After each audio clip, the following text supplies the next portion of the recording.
नमस्कार, बिहार मिथिला न्यूज में आपका स्वागत है। मैं हूं मनोज। देखिए,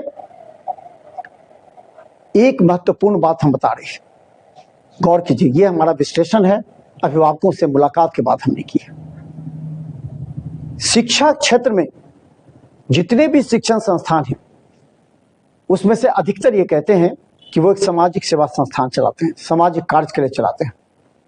लेकिन जरा समझिए इस बात को, अगर वो सामाजिक सेवा से जुड़े हुए शिक्षा संस्थान चलाते हैं तो क्या उनका ये दायित्व बनता है कि अभिभावकों की भावनाओं के साथ खिलवाड़ करना?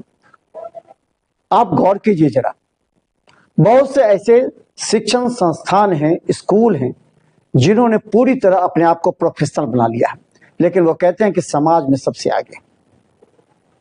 हम ऐसा इसलिए कर रहे हैं कि अब आपके दरभंगा में अगर किसी स्कूल में नामांकन कराते हैं तो आपको 50,000 रुपए तक खर्च होता है। उसके ड्रेस, किताब, जो किताब आपको 2,000-3,000 में मिल सकते हैं, एनसीईआरटी के 9th-10th की हम बात कर रहे हैं, अगर वो किताब आपको कम से कम 8-10,000 रुपए में मिलेगी। ड्रेस अलग अलग तरह के। आप एक बात को गौर कीजिए,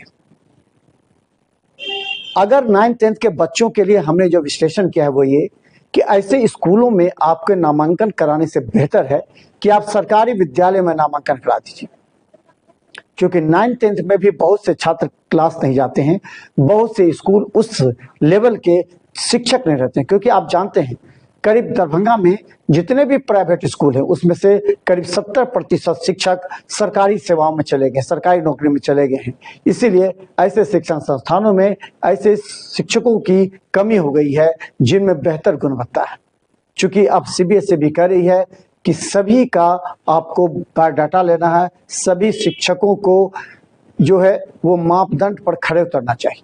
इस परिस्थिति में देखिए, निजी विद्यालय क्या कर रहे हैं, आपसे पैसे वसूल रहे हैं, उस तरह की गुणात्मक शिक्षा 9th-10th में नहीं दे रहे हैं। आप अपने बच्चों को सीधा कोचिंग संस्थानों में पढ़ा रहे हैं, क्योंकि आप जानते हैं कि कोचिंग संस्थान एक माध्यम है जहां आपके बच्चों का 9th-10th मजबूत हो सकता है या 11th-12th मजबूत हो सकता है। कितने ऐसे हम आगे आपको बताएंगे, बहुत से स्कूल ऐसे हैं जिन्हें चलाने वाले, जिन्होंने पहले ही स्कूल की एक परिकल्पना की थी बेहतर शिक्षा, गुणवत्तापूर्ण शिक्षा और सामाजिक सेवा का, क्या उनके बच्चे सही तरीके से अपने पिता के आदर्शों पर, पिता के दिए हुए जो एक लाइफलाइन थी, एक टाइमलाइन था, क्या उसे वो पूरा कर रहे हैं? हम आपको दिखाएंगे। देखिए, एक स्कूल जब अपने बच्चों को शिक्षा देता है ना, तो उसका एक गौरवशाली इतिहास बन जाता है कि हमने शिक्षा दिया और वो बच्चा आज देश विदेश या फिर सरकारी नौकरी में अव्वल पोस्ट पर है। लेकिन क्या उसने अपने दिल को झकझोर कर इस बात का निर्णय लिया कि क्या वास्तव में उसी स्कूल का छात्र था? क्या वो कोचिंग संस्थान में नहीं गया?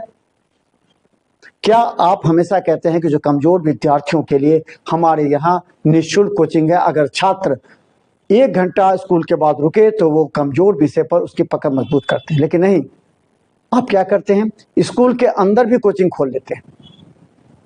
क्या ये न्याय है? दिल पर हाथ रख करके सोचिए। हम उस स्कूल संचालक से पूछना चाहते हैं बड़ा सवाल। आपका नैतिक दायित्व बनता है कि हम अपने छात्रों को बेहतर गुणवत्तापूर्ण शिक्षा देना और प्रतिस्पर्धा में ऊपर लाना, लेकिन आप कोचिंग संस्थान चलाते हैं। कहते हैं कि जो बच्चा वहां नहीं समझा वही छात्र, वही शिक्षक कोचिंग में पढ़ाते हैं और आपके कैंपस में पढ़ाते हैं।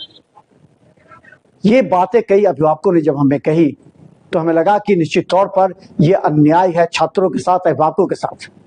एक तो आप अच्छी खासी रकम राशि लेते हैं अभिभावकों से,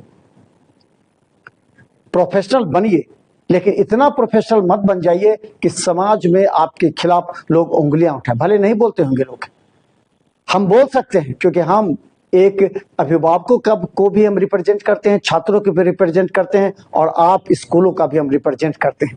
जब आपके पास समस्या होती है, आपके साथ अन्याय होती है तो हम बोलते हैं, लेकिन जब अभिभावकों और छात्रों के साथ अन्याय होगा तो कौन बोलेगा? ये अभिभावक डर के नहीं बोलते हैं, लेकिन आपके पास तो दिल है, आप तो नैतिकता, मानवता सोच सकते हैं। आपको चाहिए कि जो कमजोर छात्र है उसको स्कूल में ही 1 घंटा निःशुल्क हम उसी शिक्षक से पढ़ाएं। लेकिन आप उसी शिक्षकों से आप भले सैलरी क्या देते हैं हमें ज्यादा मतलब नहीं है, ये आपका इंटरनल मामला है। ये सभी शिक्षक जानते हैं कि कितना मिलता है, कितना शोषण होता है। लेकिन कोचिंग के नाम पर उसी छात्र शिक्षक को पैसे दिए जाते हैं। यह अन्याय नहीं तो और क्या है? देखिए, एक वक्त आएगा जब आपसे सवाल पूछेंगे कि क्या छात्रों अभिभावकों के साथ आपने कितना न्याय किया है।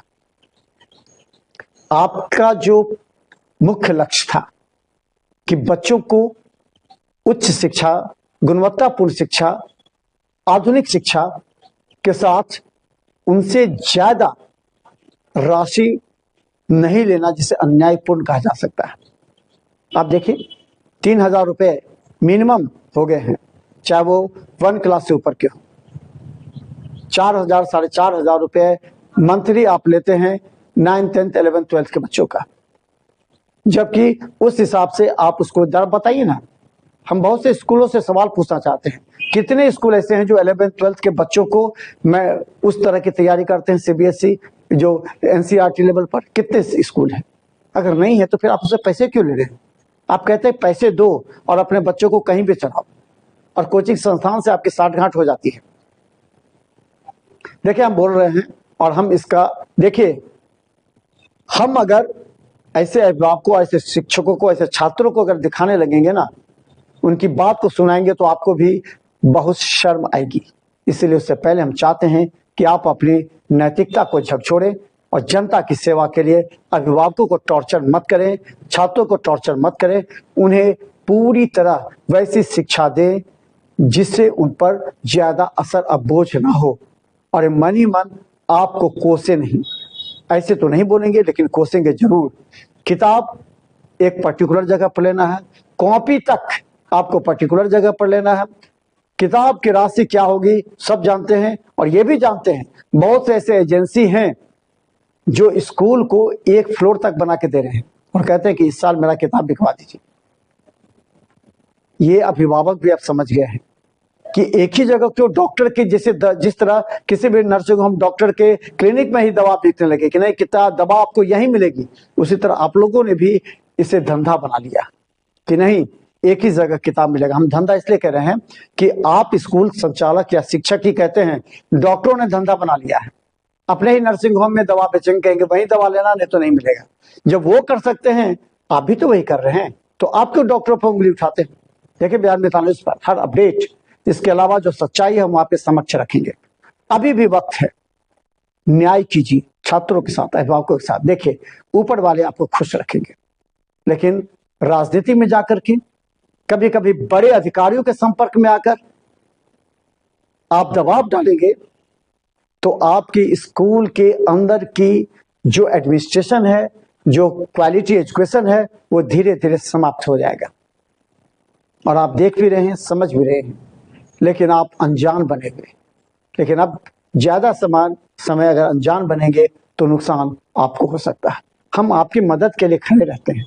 जब आप कोई भी स्कूल बेहतर एजुकेशन देने की बात करता है, कोई school quality wise, digital wise और बेहतर तरीके से मेट्रो सिटीज के तरह स्कूल की सुविधा देना चाहता है, हम उसका समर्थन करते हैं, हम उसके पक्ष में होते हैं। लेकिन जो छात्रों को डबल क्रॉसिंग करता है, स्कूल में भी पैसे लेता है, कोचिंग में भी पैसे लेता है, ट्यूशन में भी पैसे देने पड़ते हैं उसको, किताब में भी डबल पैसे देने पड़ते हैं, ड्रेस में डबल पैसे देने पड़ते हैं, और ईयरली फीस के नाम पर डबल पैसे लेने पड़ते हैं। ये क्या है? नमस्कार, मिलेंगे हम आपसे अगले एपिसोड पे। धन्यवाद।